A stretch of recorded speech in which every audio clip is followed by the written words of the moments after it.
วันนี้เก็บผักคะน้าพี่น้องปลูกเองกินเองครับต้นงามพี่น้อง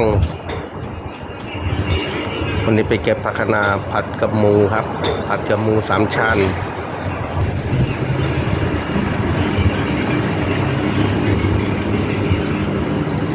ต้น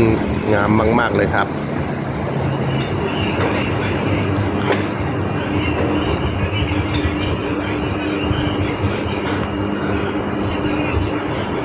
เก็บไป4-5 ต้นก็ได้แล้ว1 โม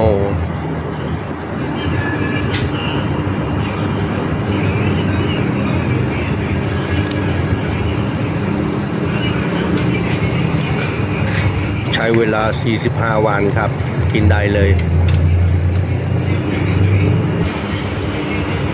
เป็นโดนตัดเสร็จแล้วครับ เก็บอะไรมาเสร็จแล้ว ต้นงามสุดยอดเลย